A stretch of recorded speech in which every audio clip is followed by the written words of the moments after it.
Welcome to Rocksolid Productions, where in this video we are excited to bring you an unboxing of the Family Computer Mini, also known as the Famicom Classic Edition.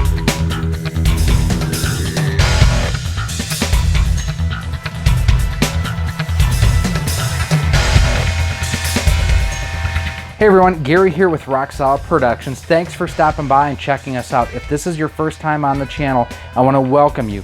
Do me a favor, hit that subscribe button. That way each and every time we do come out with new videos, you're kept the most up in the know. Plus, if you hit that bell notification icon, you get alerts via email, on your cell phone, on your tablet, whatever, to let you know whenever we have new content coming out. So recently, my friend Adrian, who runs live action games here in Champaign, Illinois, went to both Australia and Japan for a family vacation and to pick up some cool gear. While he was gone, I asked him, if you happen to see a Famicom Mini or Classic Edition, pick one up for me. I've wanted one since they came out, but I didn't want to pay $125, $150, $200 for one. So he did manage to get me one at a great price.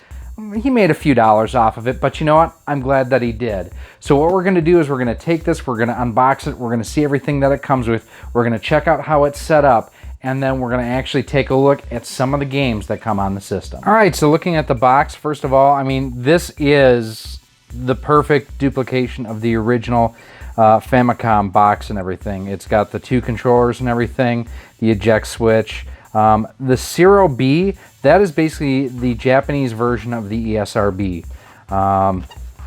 So looking at the top and the list of games on back, and you have a sumo wrestling game too, which is not on the US version, and I don't know what that one is off the top of my head. But other than that, most of the games that were on the original NES Classic Edition will also be on this one. One thing of note on here, I love that, by the way. I love the way that that looks. I don't believe this actually includes an AC adapter. So let's find out. One thing of note too, the 2016 copyright. Pretty cool. I noticed little things like that.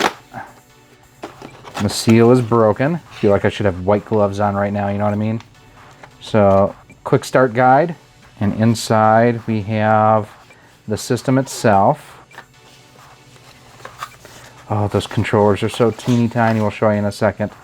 So there's the system. The eject button does not move. Power, reset. And the controllers, just like on the original, look how cute that is. That's awesome. They are super tiny though, but they have to be so that they can fit in the side of the case just like that. I get why Nintendo did that for the sake of accuracy. Microphone does not work, I will tell you that right now. But man, those are some small, tiny controllers. Let's see what else we have inside the box, because in the US version we got like a poster and some other things. So there is a power cord and an HDMI cable, but there is no, you know, you're not getting a poster like you do in the US version, which is actually kind of surprising to me. I figured there would have been a Japanese poster from that era that would have come along with this, but it's just this quick start guide. Let's take a look at this real quick. Now, I do not read Japanese at all, and shows you on the back how to hook it up. The HDMI cable that's included, and then the AC power cable. They recommend, there's the CLV-003, that is the Nintendo actual AC adapter. But that's all that there is to it. So let's hook it up and check out the menu and everything. So we have the Famicom Mini hooked up, and unlike normally when I test out systems and I'm sitting on the couch, I'm going to be standing here. We'll cut for the most part to what's going on screen here though in a moment. And one of the things I love first of all is the Famicom family computer logos and everything that are on here. I have an affinity for my Sharp Famicom Twin because of the load screen, and I love the fact that this has that on there too. One thing I want to do is, I have the speakers turned down. I just want to turn it up real quick and see if it's the same music. Yep, exact same music as the menu system in the NES Classic Edition. Now you can change it from 16:9 to 4:3 or pixel perfect. I actually like pixel perfect myself. So let's exit out of the demo here. I want to see if we can change the language at all. And first of all, I'm going to select Pixel Perfect. No menu options to change the language, so something to keep in mind. Although the open source software is in English, which is kind of interesting to me. All right, so we'll go down here through the different games that they have. There's Ice Climber, there's Castlevania 1, not Castlevania 3, which is interesting. I have no idea what this Sunsoft game is. We'll go in here real quick. Mystery Adventure Start. Okay, so I was able to run around that dude. Looks like just a side-scrolling platformer, but there's no platforms? Weird. Let's go back to the main menu. Now, this is, I think, a Kung Fu game. And I want to say that this is one of them that I had sent to Sean Long about a year ago. Yes, it is. So instead of games like Tecmo Bowl, for example, which was definitely an Americanized game, they had games like this, and they had the, there's a sumo game here in a bit we'll get to. So there's that one there. We'll go back to the main menu again. Excitebike, Galaga, Gradius, Super C, Super Mario Brothers, Super Mario 3, Super Mario USA, but the Japanese version of Super Mario 2, it's not on here. The Legend of Zelda, the original Legend of Zelda, and if you notice on screen, it says the Highland Fantasy. Let's see, this guy here, I think this is Solomon's Key. There we go. I was hitting the wrong button there. Now, with having such a short run on the cord here, having the reset on the console, not a big problem here. Now, this is, I don't know what the name of this one is. It's like a relay race game of sorts. Yeah, not a fan of this one, I'll tell you that much so far. And then this one here, which is River City Rampage, I believe. This is one of the games I know a lot of people were kind of hoping that we would get here in the States, and we didn't.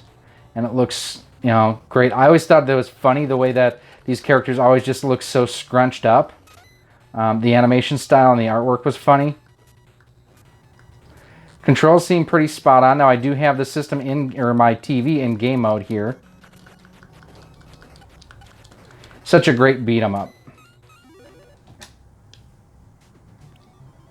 Double Dragon 2: The Revenge. This is a neat game from Tecmo. This is basically what Tecmo put in instead of Tecmo Bowl. It is a sumo wrestling game. Come on, get him out, get him out, get him out! You know, just a button mashing sort of game. It's still fun. Come on, throw him out! Got him! Dr. Mario. Donkey Kong, but no Donkey Kong Jr. in here. Ninja Gaiden, Balloon Fight, Pac-Man, Final Fantasy, Kirby's Adventure, and that's Ghosts and Goblins. Golf, or is it Mario Golf? Because that's Mario on the cover. So that's Mario Open Golf. Mario Brothers, Metroid, Legend of Zelda 2, Rockman, which is our version of Mega Man here in the States, back to Ice Climbers, and Castlevania. I'm really curious the fact that it's Castlevania 3. That's freaking cool.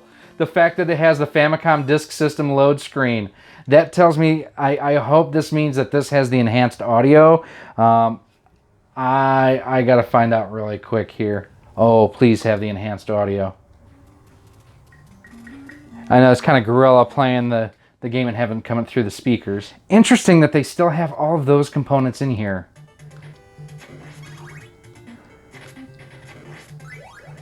This sounds exactly like the US version to me. I don't notice an audio difference between this and the US version. That's disappointing to see. We'll go back to the main menu on that. Turn the volume down. I am really glad that I now have this in my collection. And there are games, like I mentioned, that are on here that are not on the US version. So let's go through the games on the US version, because there's 30 in each. Balloon Fight is there. Bubble Bobble is not there. Castlevania, no Castlevania 3. Donkey Kong is there. Donkey Kong Jr. is missing. Double Dragon is there. Dr. Mario, Excite Bike, Final Fantasy, those are all there. Galaga, Ghosts and Goblins, Gradius, Ice Climber, all there. No Kid Icarus. Being a Nintendo title, I'm kind of surprised that they didn't get that in Japan. Kirby's Adventure, Mario Brothers, Mega Man 2, Rockman 2, Metroid, Ninja Gaiden, Pac-Man, no Punch-Out, Star Tropics was not on there, Super C, Mario 1, 2, and 3, no Japanese Super Mario 2, which is definitely interesting, no Tecmo Bowl, that's understandable, and then Legend of Zelda and A Link to the Past are both here too. I'm geeked to have this in my collection now. I mean, it's one of those where I'm not going to play it a whole lot, but then again, I don't play my regular Famicom a whole lot. I've got my Famicom disk system. I have my HDMI modded NES top loader here that I can use the 60 to 72 pin adapter. These are just collection pieces I really have, but I'm glad that I have it now in my collection. It's just one of those, I feel like I've got the full set, even though I don't have the PAL editions. I'm okay with that. I got to thank Adrian at Live Action Games for picking these up for me and being willing to bring them back so I could buy them off of them. So very cool. Let me know if you have any questions about the about the Famicom Mini down in the comments. What games do you wish that we would have gotten here, and would you actually import something like this? Have you imported something like this? Let me know down in the comments. You can also ask me any questions that you might have via email too at rocksolidmail@gmail.com. You can hit me up on Twitter at rocksolidstudios, or visit us over on Facebook at facebook.com/rocksolidproductions. We've always got the conversations going. We actually posted pictures of these live the day that we got them over at Live Action Games. You can also help support the future of the show if you want to, too, in a few different ways. First of all, you can head on over to our Patreon page at patreon.com/rocksolid. For as little as $1 a month, you can get early access to all of our video content, exclusive one-on-ones with me. You can even help suggest options and topics for future videos.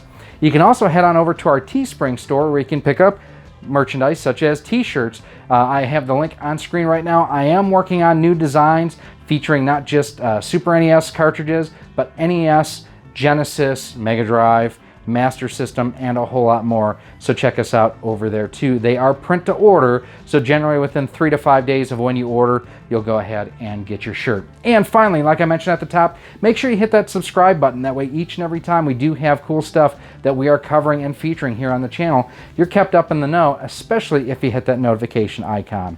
So again, thanks to Adrian from Live Action Games. I absolutely love this. Here you can see what it looks like with Scanline. I've never been a Scanline fan, so I want a nice, clean, crisp picture, and that's what this provides.